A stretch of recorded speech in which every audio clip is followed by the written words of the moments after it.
Welcome to The Secret Witch Show, the podcast providing a safe and alchemical altar space of conversations which help powerful women escape a half-hearted, spiritless society and rediscover the freedom of living a wildly magical life. Every other week, we explore how to cast aside the wounds of shame, guilt, and fear connected with fully being yourself, so you can grant yourself permission to stop hiding, ground soulfully back into your body, illuminate your whole soul desires, tend your soul, rediscover and reclaim your powerful gifts, express your magic, and manifest your wildest alchemy. There's no better place to become who your heart longs to be. This is where we will guide you into liberation. I'm your host, Nicole Barton, and I'm so excited to dive in.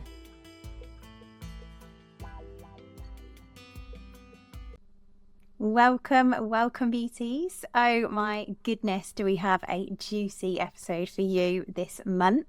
Happy New Year.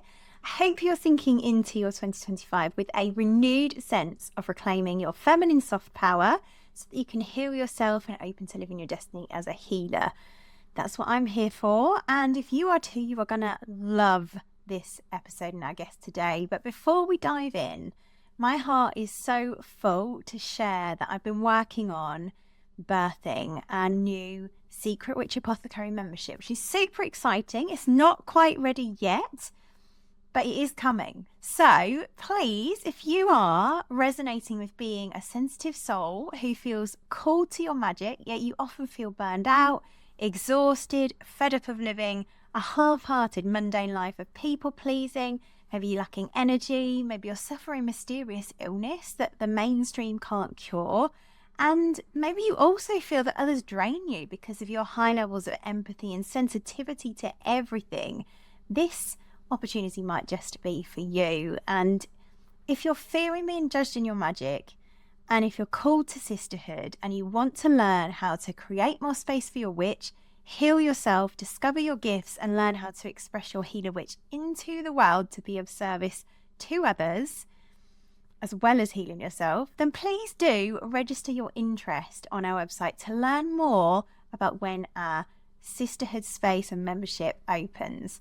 You can visit nicolebarton.co.uk/membership. Just simply register your interest for now, and we'll let you know when more details are available. I'll put all that in the show notes. But on today's show, our guest is Sri Namaste Moore. I'm so excited for this episode. Sri Namaste and her husband, Bubba Richard, are co-owners of InfiniteCouple Enterprises, rooted in transforming lives and legacies.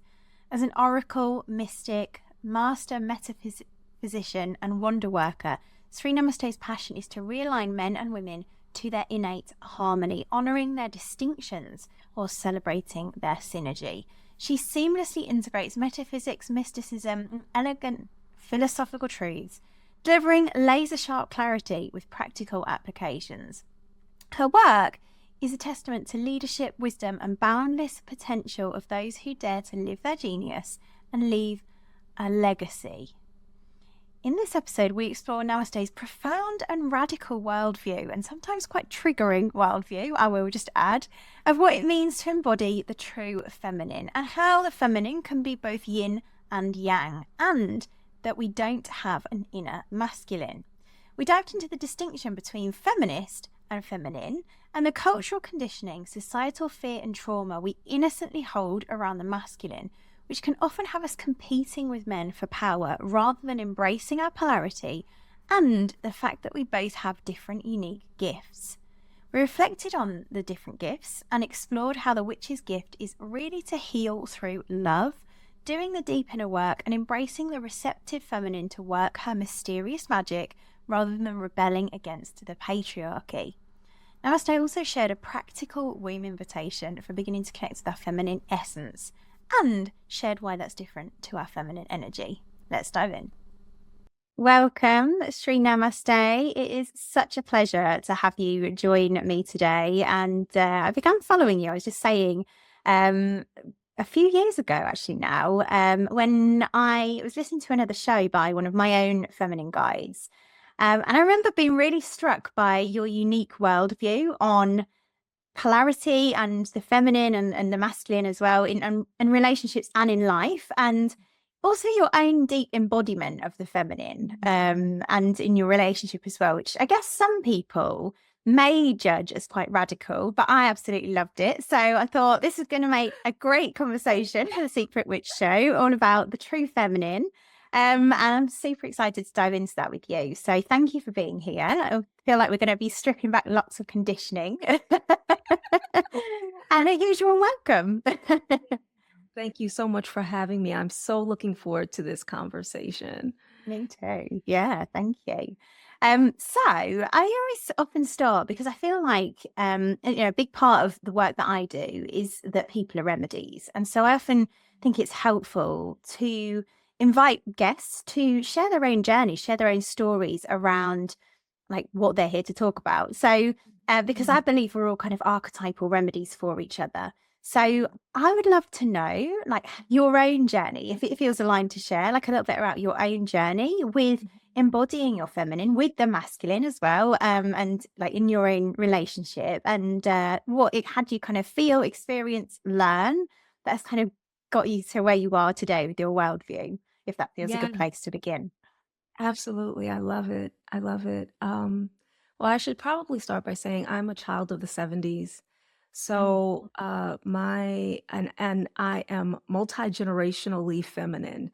And by that I mean that as far as I can trace it, none of the women in my family line have ever really identified as feminist, but they Mm. all have identified as feminine.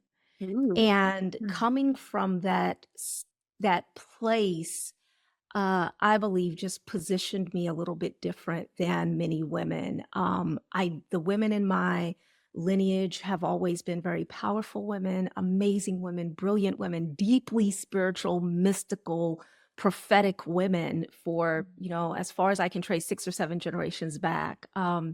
And also held a deep positive regard for the masculine. And so growing up, and it's not that they lived these charmed lives, they had, in some cases abuse or, SA and, different things like that, abandonment by partners and things of that nature, but always just this true north. And coming up in that environment, I experienced my own challenges, my own experiences. I have been divorced. I have experienced SA and various things of that nature, but it never took me away from two things: my feminine nature, my identity as feminine, as a feminine woman, and my positive and high regard for men and for the masculine that they embody.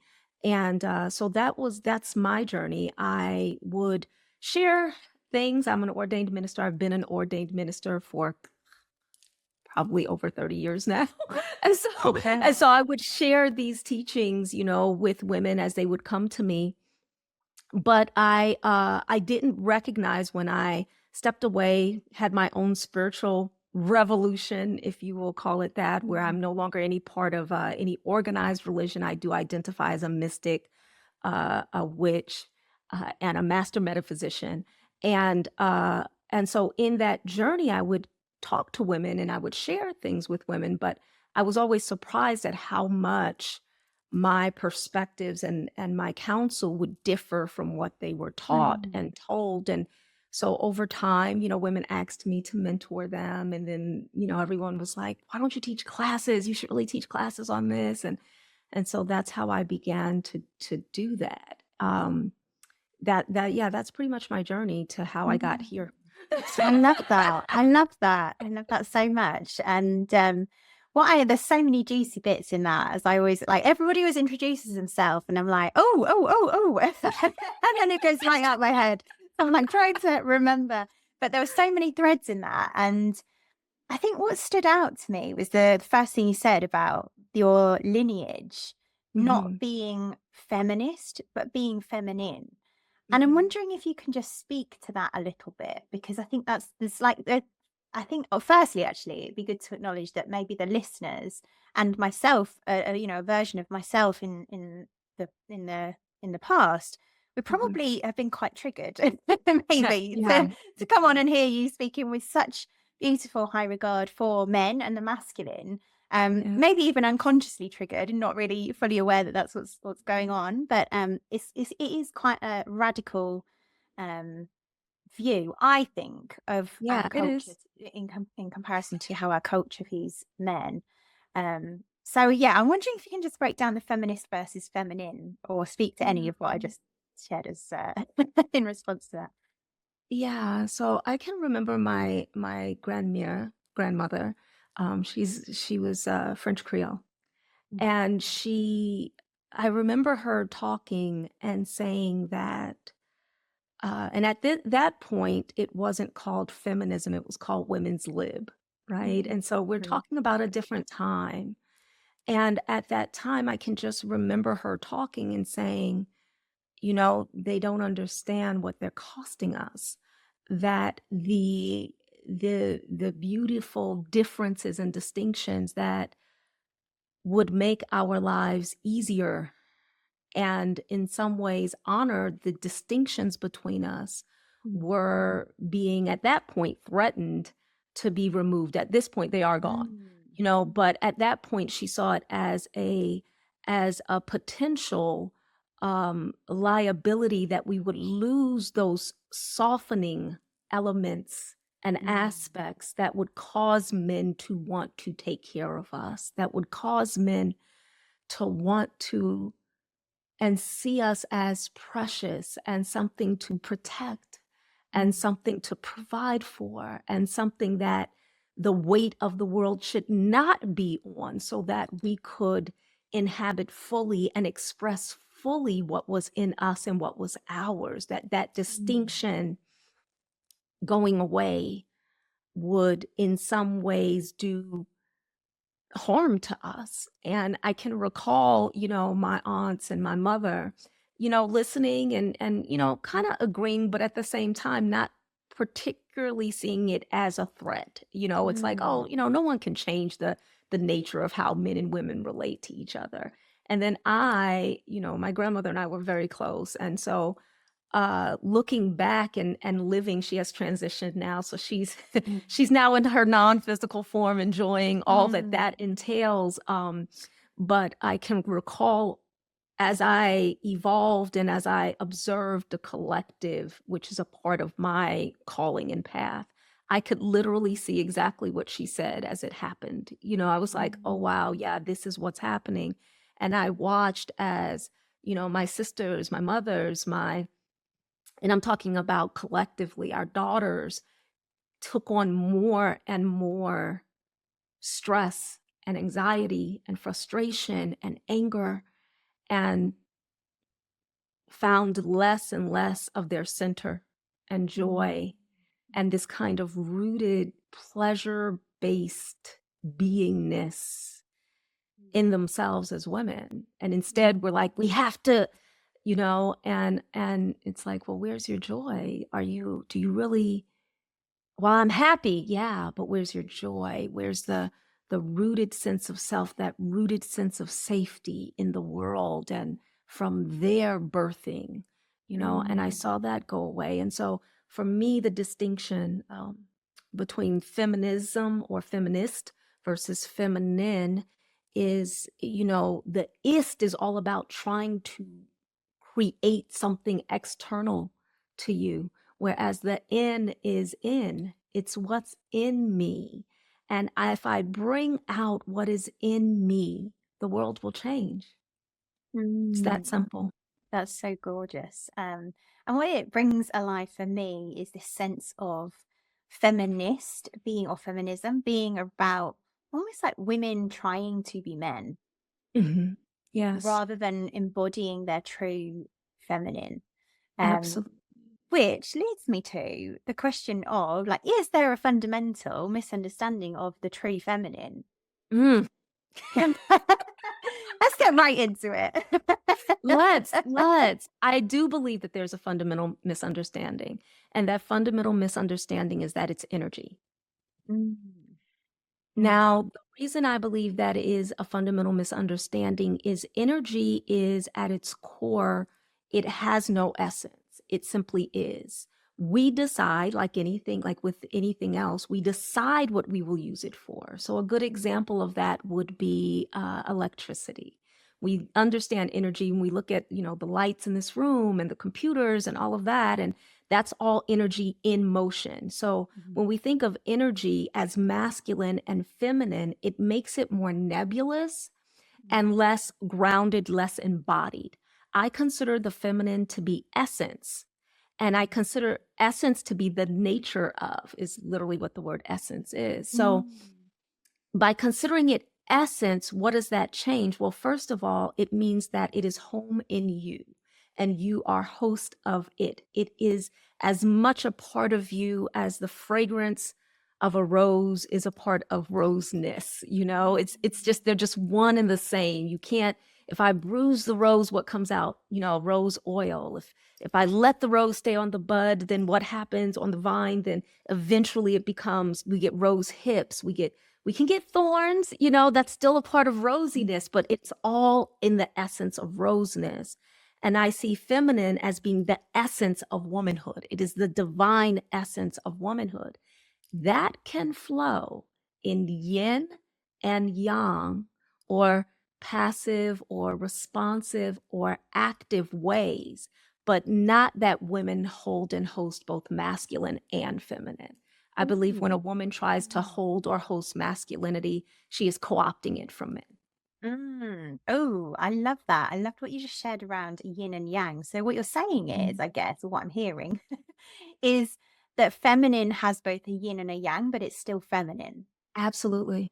Rather Absolutely. than being masculine, which is how I guess we've been conditioned even by the self-help world, or other teachings out there, is that we have this inner masculine. I think that's actually, we've kind of got right to the heart of what's really stood out to me in the conversation I heard you on before, because I was like, wow, I was just blown away by this kind of definition of exploration that you just shared there. And I love as well, by the way, that you shared that in the context of the rose, because I journey with archetypal remedies, and for me the rose is a great example of the alchemy of the true feminine. So I just think there's a magic in that. It's interesting because when we think about the goddesses, right, through any pantheon, I love the goddesses, all of them, in all pantheons, the Hindu pantheon, the Christian pantheon.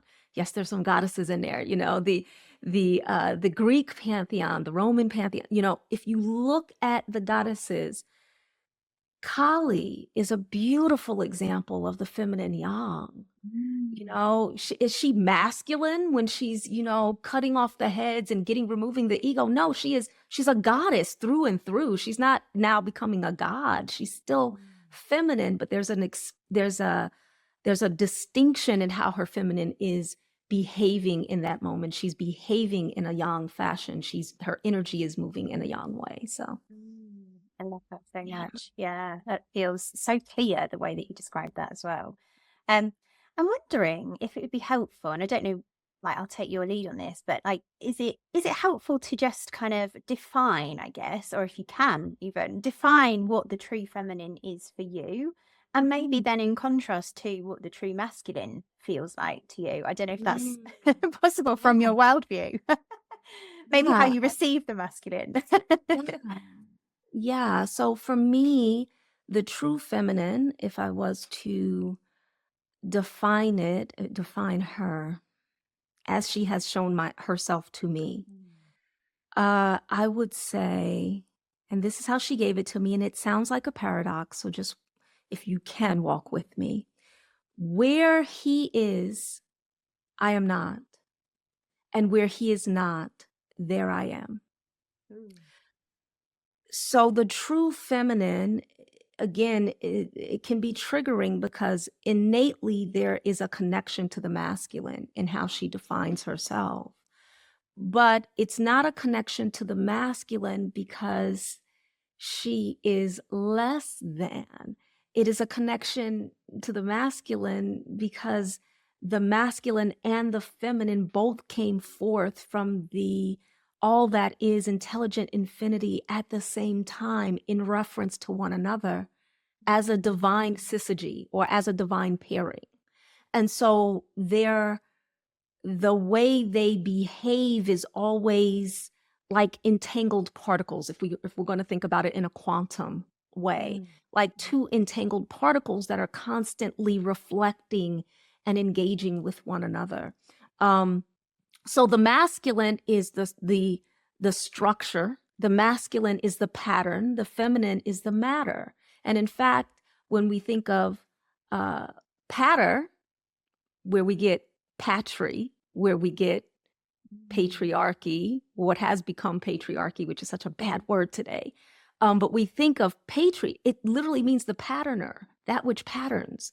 And when we think of mother, matriarchy, which is a back formation, but when we really think of the word mother, at its core is matre, M-A-T-R, which is also matter. It's where we get matter. So the feminine takes the pattern from the masculine, the pattern, whatever that is, and there are levels to that, and she makes it matter. She brings forth that which matters, or she makes things not matter. She can also take something that seems so important and say, this doesn't matter. This shall not be, so that's where we get other ideas like creatrix and destruction, and all that goes with that. And so in that form, I'm reminded of the story of Shiva and Shakti, where Shiva is the masculine, and he is very still, meditative, holding the space and internal. And Shakti wants to play. She wants to explore. She wants to create, And so she, she puts her hand over Shiva's third eye. And in that moment, she ceases to be one and becomes everything. And so in that particular mythos, retelling of the tale, it's like we can see that in our own experience as women. It's our desire to create and to, we're raw, and we love that movement and momentum and creation. And the masculine tends to bring forth the pattern and the structure that is also just as necessary, but very different. I love that. Very different. I think secret witches will certainly relate to that. Yes. Maybe as a source of frustration at times, and that certainly has been true for me. And I have been in my own journey. I mean, I don't know how you feel about like Alison Armstrong, the Queen's Code, those sorts of things. Like, she's been a guest on the show, and I was sharing with her how, like, she kind of woke me up to a new way of seeing the feminine, which is equally probably as radical in many ways as the work that you do. But I absolutely, as I was reading the Queen's Code, which of course is all about what the feminine essence, I guess, and just the changes, the profound changes that were created in me through just even reading that book and seeing, like, oh my goodness, like, I have been making men wrong when really they're just different. And there's almost like what we're really aiming for, I guess, if you want to aim for something, but what we really want to create, I guess, is like a union of the two, and like a harmony. Absolutely. So I'm wondering if you can speak to that, because I know you talked in your bio about synergy and distinction, and I'm wondering if that ties into what we're talking about here, like what that means and why that's important. Yeah. So foundationally to us as humans, the data and the research shows that one of our fundamental needs is for a sense of place. We like to know where we belong. We hear this from Brene Brown. She talks a lot about belonging, right? And there's a reason why, that work is so necessary, because that need for a place, this is my home. I go into work. This is my office. This is where I sit. This is where I do what I do, is so fundamental that when we erode that, when we don't have that sense of place, everything in us becomes very shaky. It becomes very unstable. Okay. And so when we look at the idea of the masculine and feminine, and in their human forms, men and women, coming together, that harmony resides in understanding our place or our position. Now, when you say place it's interesting, because when I say place in the world, we want to find our place, and everybody says, yes. And then I say, okay, now what's your place in the relationship? It's like, not putting me in my place. Women, we tend to get very like, because we assume that means, when we think about place, we assume that it means a devaluing or a lesser. And I like to challenge that idea that the place that I inhabit in our relationship, a woman inhabits in her relationship with a man, is singular. It is hers alone. She does in that dynamic what he cannot receive anyplace else. What we give to our beloveds, our husbands, is something that they can't get from any place else. If we don't hug him, where's he getting hugs? Men don't hug each other. Women, we hug and we're touchy and feeling and stuff like that. But think about it. Do you want the man in your life hugging and touching other women? Of course not. So the position that I hold in his world is such that if I refuse to inhabit that space, he will not have that need met anyplace else, and vice versa. And so when we understand that, that's what creates the harmony, just like in a symphony, because the violins are not trying to do what the flutes are doing or what the cellos are doing. Everyone recognizes that my place, the notes that I play, my place in this beautiful orchestra is so important that I can't say I'm playing the cello, but I want to go over there with the drums, or I want to do what that person is doing, because I recognize there is no envy, there's no competition, because I recognize that what is mine to do is something that only I can do. I love that. There's I always talk about people being unique remedies. Like we all have our own remedy to serve into the world, and that speaks to me of that. But yet we're all trying to be flutes, Exactly. rather than our own unique remedy. And absolutely, I absolutely love that. One thing that came to mind was, we were talking about this. It's like, kind of because we entitled this episode about the witch as you don't know her, or the witch as you've not met her. And I'm wondering if we can put this in context of the witch, because I think for so many women who kind of are called to the archetype of the witch, there's often this sense of like feeling that witch hunt. And it comes back to this kind of this patriarchal, I guess, lens that I often hear women kind of almost like rebel against, which was also me at some point. And I think there's something to speak to in that. Like, how do you see, I guess, that this lens of the feminine relates to the witch wound, the witch hunts, and I guess was since then become like a manhunt as well. Yeah. So it's interesting. I'm actually in the midst of a course I'm doing where I'm taking women through these activations to heal what I call the 6 primary wounds of women. And to, come into this wholeness, and they become these rights of power. And so when I look at the feminine as pertains to the witch, the feminine is, because she makes matter, that's really fundamentally why witches and women have been feared in various spaces at various times. Now, they have not been feared everywhere, because there are many cultures, when we think globally and we think across all time, even to present day, there are many cultures that revere a woman in her witch form, or her shamanic form, or her magical form, her capacity to be an oracle, to see beyond, and to take what is and turn it into what is not. And to take what is not and turn it into what is.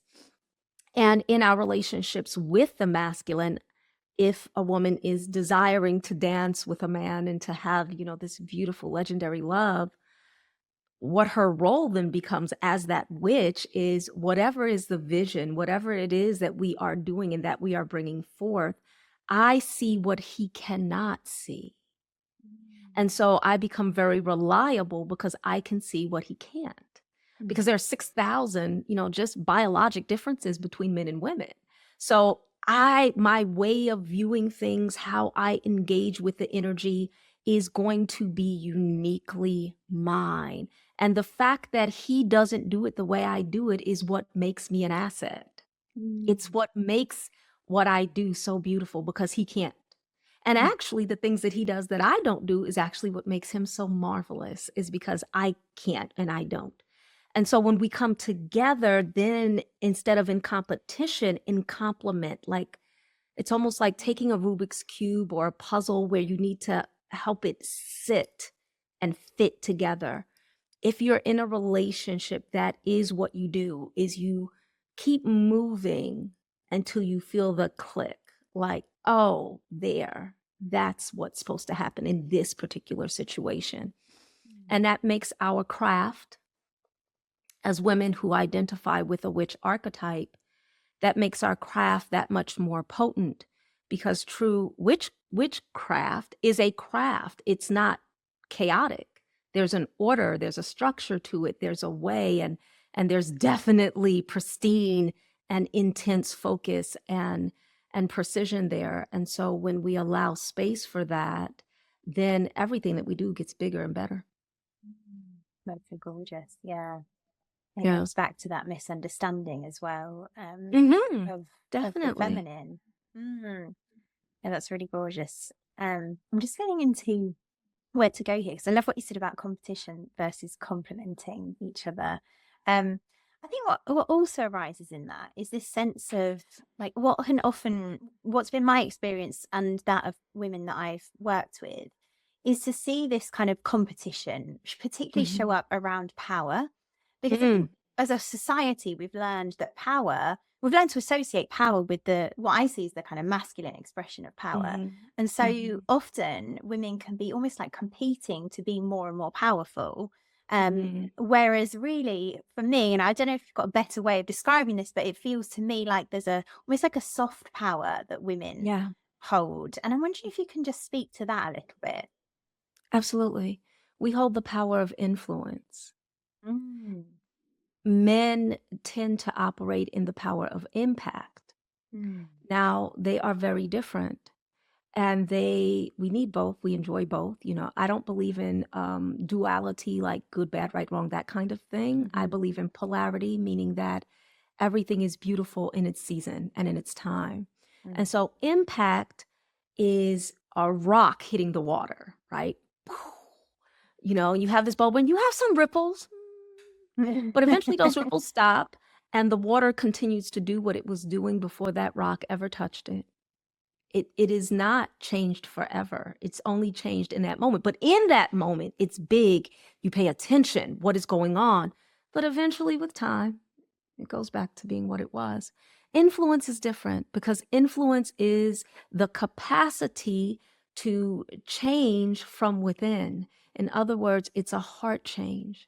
And when we utilize influence, it's quiet, it's often invisible, hidden, in spite of our influencer culture today, right? But real influence is the power of relating. It's the power of relationship. It's the power of, because I care about you and you care about me, I'm able to subtly shift, not through trying to shift the outcome, but through the heart shift that happens within. And that's always been the power of women. The divine feminine told me, many women today, many of my daughters are saying that I'm awakening. I was never asleep. You just couldn't see me. You just couldn't see me. And so one of the things that I feel is part of my mission here is, returning the masculine and feminine to each other.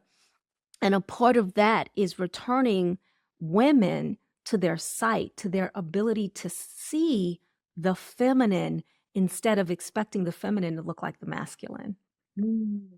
Ooh, that feels potent. I love that. Yeah, I love that. And I kind of wrote down, because I can't remember if this was on the podcast that you shared before, but there's always this sense of like physiologically we're built for those different gifts. And that's Definitely. also important to speak to, actually, in terms of like embodiment, because I think often we can approach this work from a very logical, try to approach it from a very logical lens, whereas for me, it's been very much more a journey of like really going in to connect to my body. And Mhm. she's revealed to me, like, no, you were built as a woman. And like you're here to receive. Right. And again, I don't know how you feel about that, but I feel I like love that. what's the role of embodiment in reclaiming our Oh my feminine? gosh, embodiment is so important. Thank you so much for asking because we can't do this work from our heads. Mm. And we and a lot of women say, "Okay, I'm going into my heart." And I'm like, "Oh, go lower."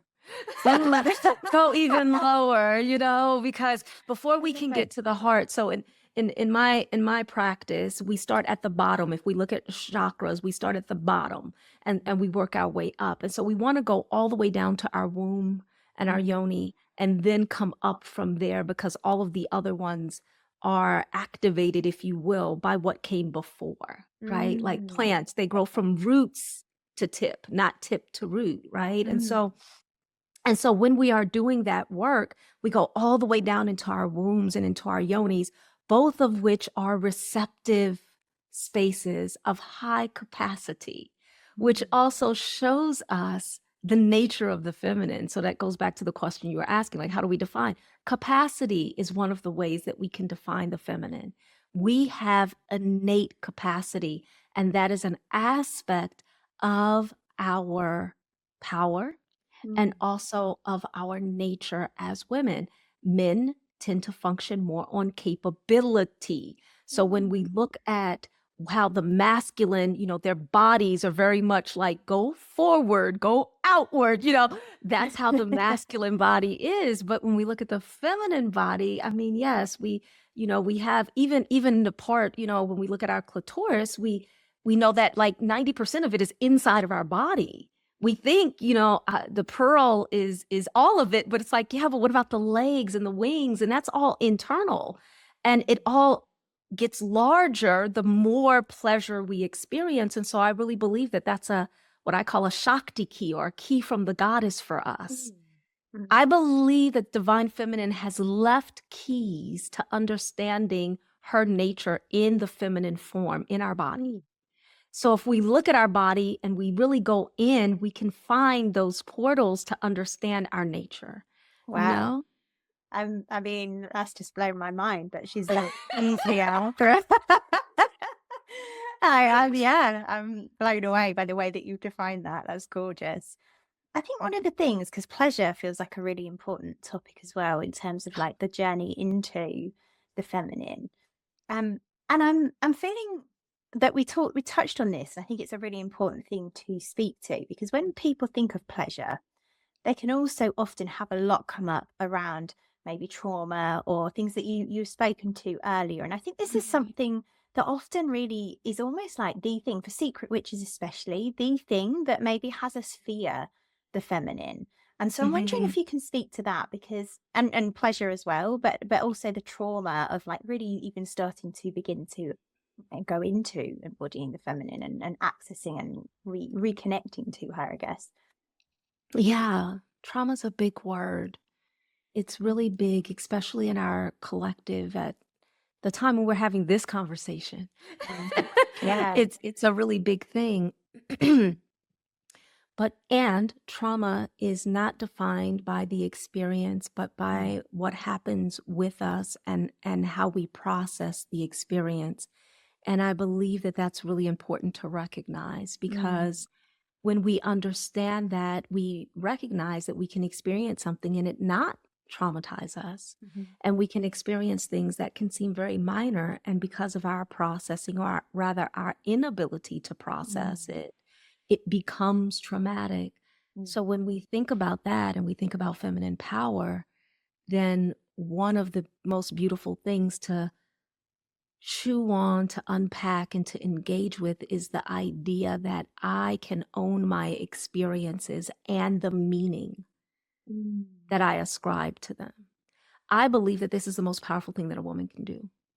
So as a woman, I have experienced date rape. I have experienced homelessness. I have experienced molestation. I have experienced being with a man who cheated on me multiple times, and I ended up with different STDs and things like that. And when I tell women this, they're often shocked because they look at me and they say, I would think that you had had the most charmed life. And I say, well, that's because for me, those experiences were simply experiences that I've had as a human, but they do not define me. And I simply took the experience and called it my experience and refused to allow anyone else to tell me what it meant. I decide what it means to me. You know, I can remember telling someone about my being molested as a child, and saying to them, and I know that this may be very triggering, but saying to them that, you know, I really do see it as, you know, it really wasn't a big deal. It was something that was necessary, and in some ways, it was a very big initiation for me. And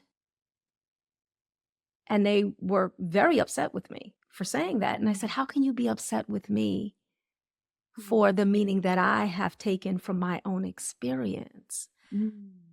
It was an initiation because I was molested multiple times, but the first person that ever molested me was a woman, which is a story that you never hear told.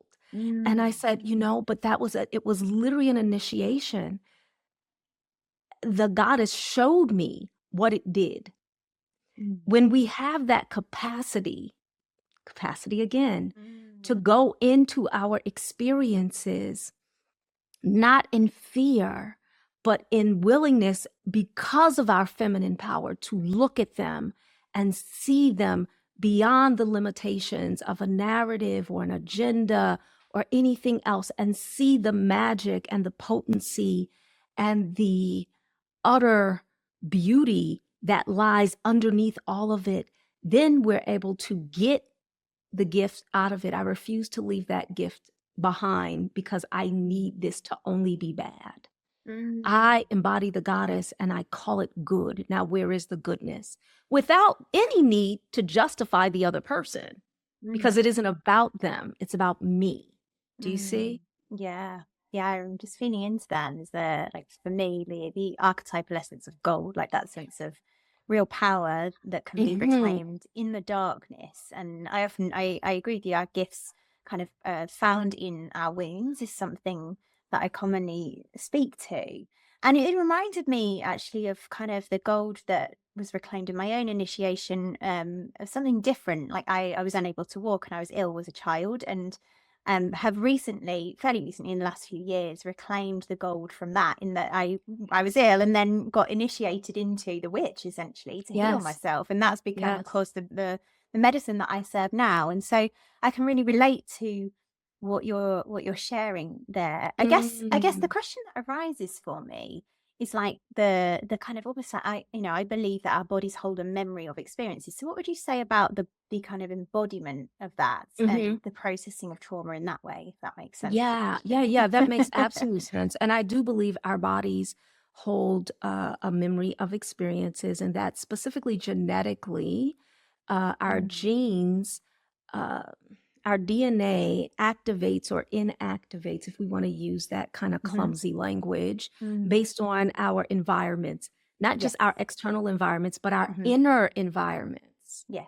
And that inner environment, being an aspect of it, is the piece that I see the most ignored. So I had an experience, it was an external experience, and now my body is holding on to that because of that external experience. And I would say, keep going. Your body is holding on to it. The catalyst to the body's experience of it was the external experience. The body holding on to it, though, is based on the internal environment that you are creating. So when we begin to reform, reframe, transmute, transform those experiences, and how we conceptualize them, the patterns that we create neurologically. So we're talking about the physiology now, the patterns that we create spiritually, as far as our conception of all that is the divine God as you know it and don't. And in terms of our external experience, that changes how the DNA has processed it. In other words, the codes that get laid for both us and our future generations are written and inscribed based on our inner process, not our external one. I love that. What that's reminding me of and making me think of is the epigenetics of the witch wound and that being passed through, because I guess in many ways they didn't have the degree of understanding about processing trauma and the external internal relationship. Would you say that makes sense? I would absolutely say that makes sense. You know, I had a vision of one of my former lives, because my beloved and I have been together for many, many, many, many lifetimes. That's gorgeous. Before time as we even understand, in different everywhere. So in a previous lifetime, we were here, and we both died because they killed me for being a witch and they killed him for trying to protect me. And when we had this, it was a shared vision that we both had at the same time. It was another one of those initiations.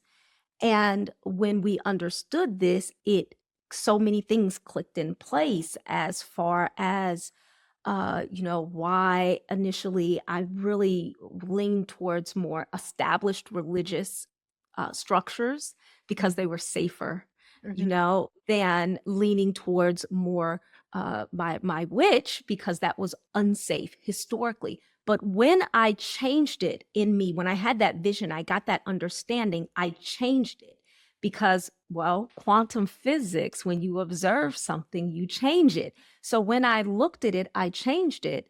And what I changed it into a completely different story, that the witch is the most important. Well, I'm the most safe. And by doing that, I believe that, and this kind of gets into, very woo-woo, but I really do believe that because time is not a line, when we change something now, we change it for our complete lineage, that which comes after us, but also that which comes before.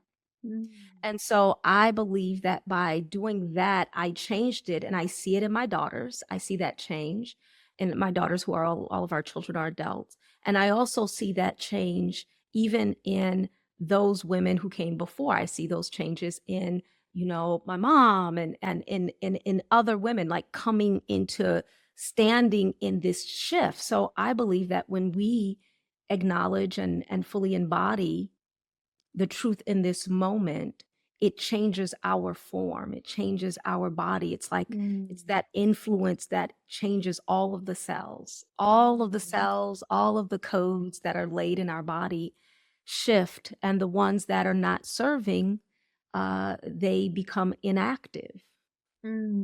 Yeah, that makes a lot of sense to me in terms of like our inner world manifesting in the external, Absolutely. what we haven't maybe made conscious.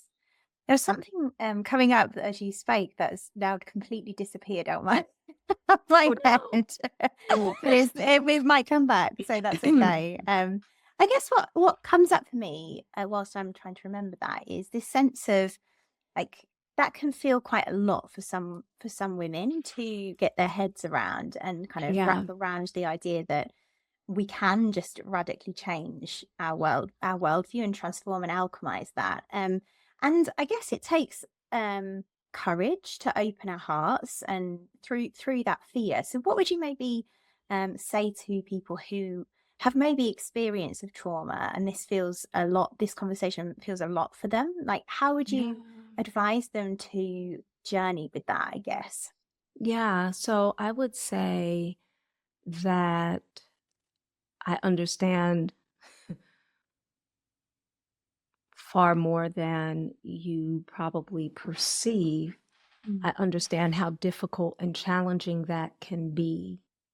And so the way out is through. And the way through is love. Loving yourself enough to desire a beautiful, brilliant life with a beautiful, brilliant you at the center. Loving yourself enough to want a future that is far more than your past, and loving yourself enough to let it go. Mm. Loving yourself enough to let it go, because you're not doing it for anyone else. You're doing it for you. The cost of holding on, it's like holding on to a car that is speeding down the street and you're just on foot. And if you hold on, you're going to tear yourself up. You're going to leave pieces of yourself behind. But if you let go, I know it's scary because this is the you that you know. Excuse me. This is the you that you know. This is the you that you understand. But if you let go, if you let go, I promise that there is another version of you waiting to awaken and to live, and you're worthy of her. It's so beautiful. Thank you for that. That's really gorgeous. I guess a question that comes up for women who are willing to, even open to let it go, is there something practical? And I don't know how you feel about this question, but like, is there something practical? And by the way, I totally agree with the love piece, and I think that's really helpful because women secret witches tend to have a lot of self-blame, and I think that's that opening to loving themselves instead is like super super helpful. But is there anything kind of practical, which there may or may not be, that you would recommend for people who are listening? Yeah. There was a group question, Develop. actually. Oh, Sorry, did I was you? just Okay, go saying ahead. there was a great question that ties into this, so maybe I'll ask that as well, and then Okay. if there's anything else that comes up. So a question from Secret Witch group was, I'm very keen on learning more about reclaiming and resettling in my feminine energy.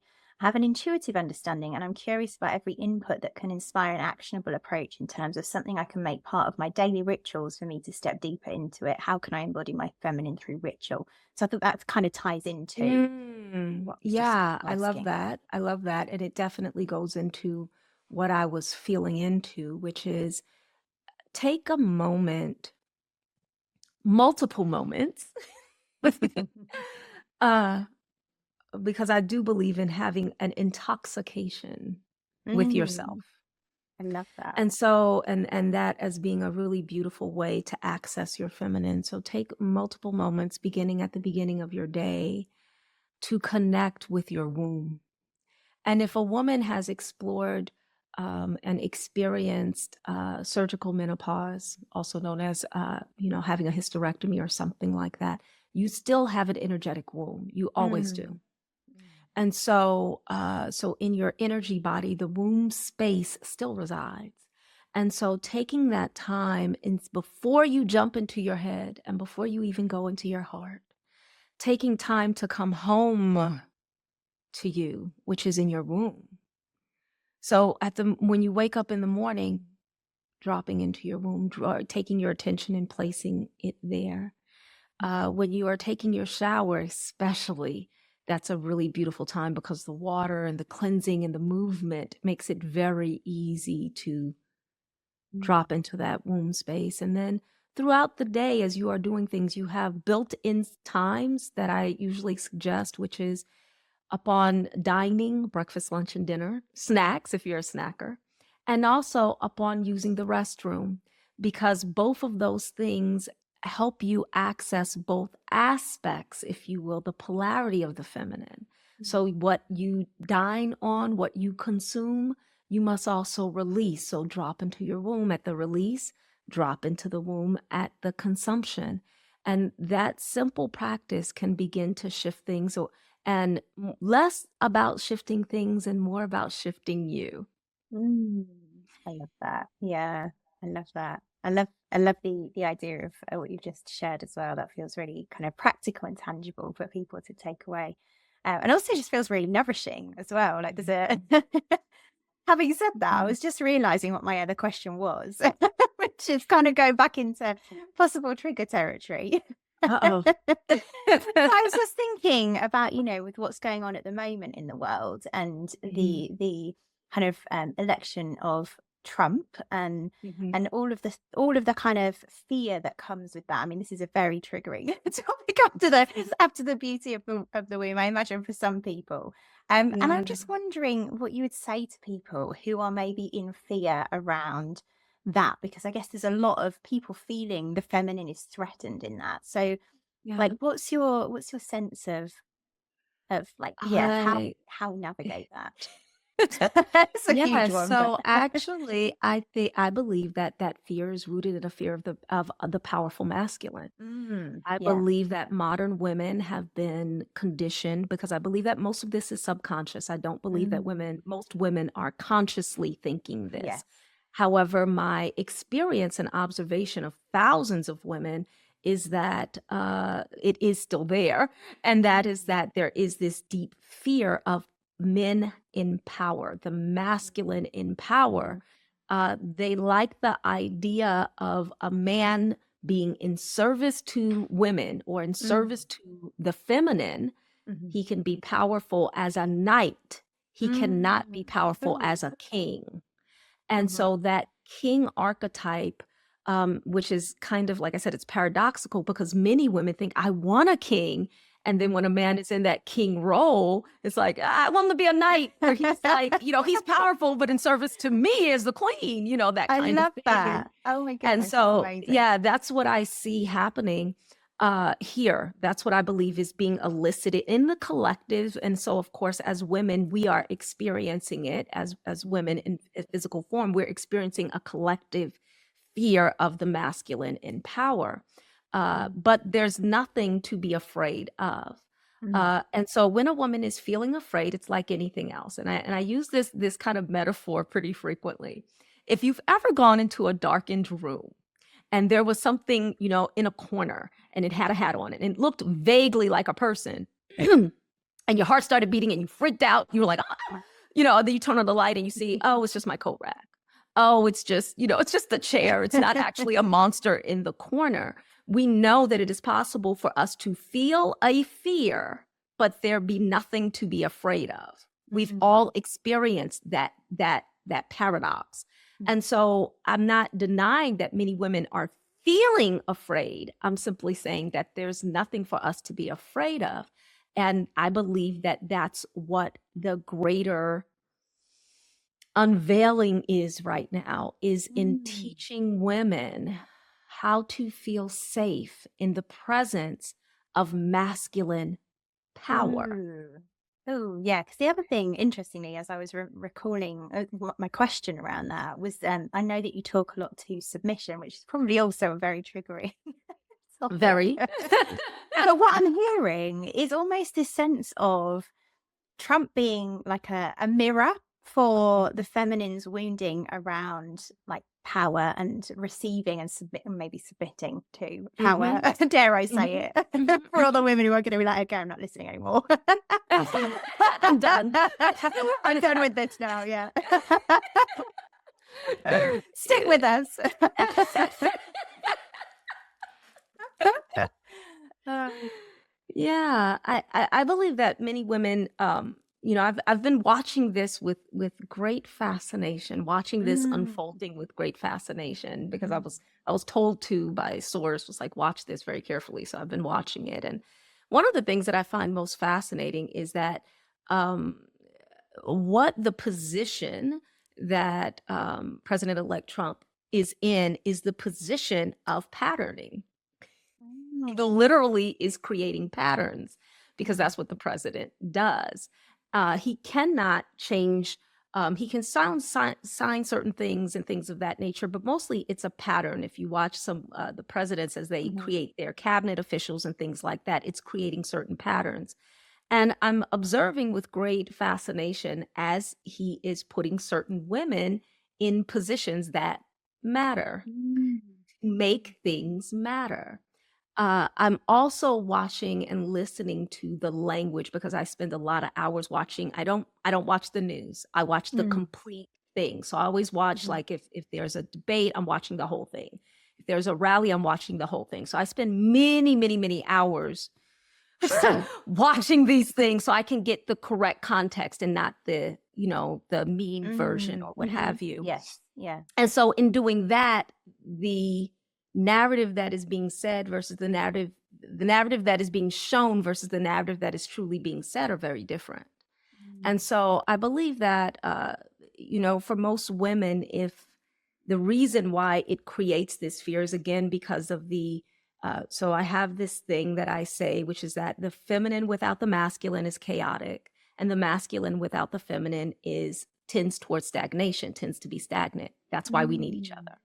Conscious, but not moving. A pattern, but it has no movement. The feminine goes towards being chaotic because we love to create, but we have no structure. We don't do that part very well. We can create it, but we usually want to uncreate it very quickly because we're mercurial in nature. We're always in movement. And so when we look at this and we look at President Trump, he represents the pattern. So we're literally looking at that masculine pattern coming forth. And us as women, this opportunity for us to decide and to create matter based on the pattern. And in order to do that, we have to fully understand the pattern and not demonize it, which is what most of us as women have been taught to do with the masculine, is to demonize his pattern as being irrelevant, obsolete, unnecessary, especially in our current collective zeitgeist, so to speak. And instead, if we take the time to understand the pattern, that makes us so much more powerful, because then we can offer to it the beauty that we are.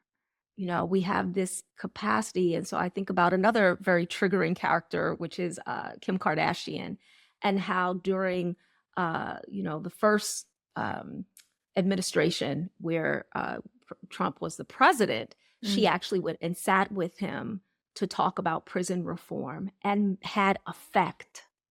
Prison reform happened because of her voice, right? She didn't activist her way to it. She influenced her way into it. So I actually believe there's so many opportunities here for women, and specifically for women willing to engage in it through the lens of feminine essence, that we can see phenomenal things happen if we stop trying to be like men. I love that. I love the depth that you answered that question. I'm even just relating it into, this is a really helpful lens for just the feminine in general, and even just my own relationship, and seeing how I've seen, this to be true for me in like a smaller.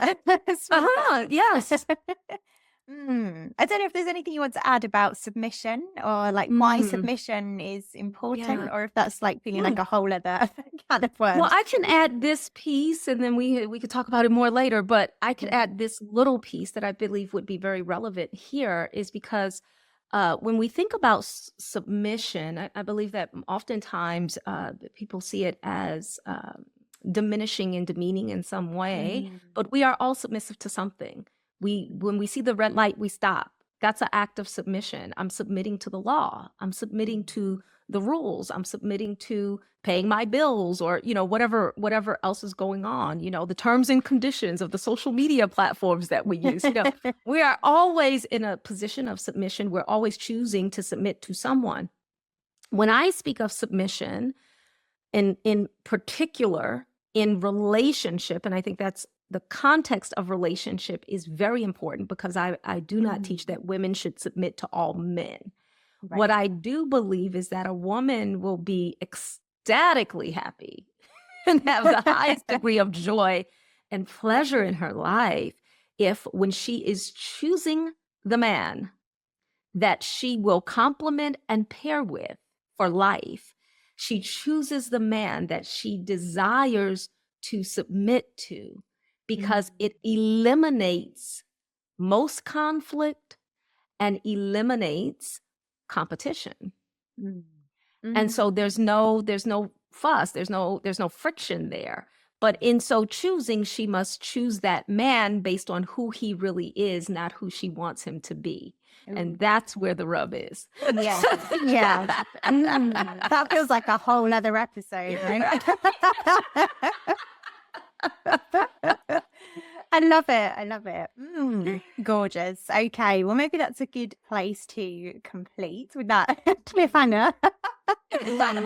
Maybe we do an episode version 2 on that one. But yeah, I love what you share, and just feels like you're also like deeply embodied in everything you teach as well, which I think is so important, and well, it's vital, really. But so yeah, it's been absolutely gorgeous to have you here with us. And what I would love to know is what you're creating at the moment and where people can find more about you. Oh, my goodness. Yeah, so my right now, as I said, I'm in the midst of teaching Initiate, which is my course on healing the 6 wounds of womanhood and activating them, turning them into these rights of power. I place all of my classes, courses, and a great deal of my mentorship in my body of work, which is called Feminine. And it is, it runs, most women, you join for a year. So it's a 1-year membership. Everyone always renews because you cannot take every class in there in a year. This is over 10 years of my work as a feminine embodiment facilitator and teacher and oracle. And so most of my work can be found there. And I'm also available to work with one-on-one for, high-level women that really need, like, I need to know specifically for me in my situation, and who want the granularity and bespoke nature of that, as opposed to a more general, class-oriented structure. Yeah. And I'm everywhere as I am Namaste Moore. I'm on TikTok, I'm on YouTube, I'm on Facebook and Instagram. I am Namaste Moore everywhere. I love that. Yeah. Well, thank you so much for joining us. It's been, just a really juicy conversation for me. I'm really intrigued how it's going to be received by the secret witches. Hopefully they're still listening by now. I'm sure they are. They're also very curious and inquisitive. So yeah, it's been a pleasure. So thank you so much for sharing your wisdom with us. And maybe we need a part 2.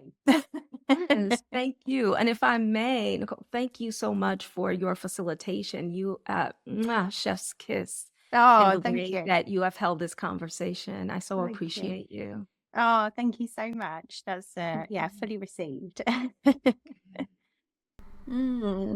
think this was one of my favorite episodes of the show. I know I always say that, but it really was juicy and triggering, but still juicy. Here are my takeaways. There's a difference between being a feminist and being feminine, and the witch can innocently lean towards being feminist, competing with and trying to be men, rather than embodying the true qualities of being feminine that can help us to feel joy, harmony, and synergy, and to be who we came here to be. There's a cultural wounding around the feminine, which Namaste believes is often misunderstood as having an inner masculine. She believes we don't host inner masculine. Instead, women have feminine yin and yang, Goddess Kali being a great example of feminine yang, and it's still being distinctively feminine essence. There's a distinction Namaste makes around feminine energy versus essence, and that our true feminine is found within our essence and can be viscerally connected to via our bodies. Embracing our essences rather than focusing on energy is helpful to reclaim the true feminine. Masculine and feminine both have different gifts that helps to create harmony and synergy. They are both unique and yet complementary to each other. For example, men's power is about impact, which is more direct, hard, and external, whereas women's power is about influence, relating, and subtle heart-based change. There is much understandable trauma about this topic, and the fear of the patriarchy, especially felt in the witch. And so we're called to work through this trauma with love and patience. Namaste offers a womb practice for this, which feels really nourishing. And we can transform our traumas by reclaiming the gifts and understanding they bring, and turning our wounds into sources of power and insight.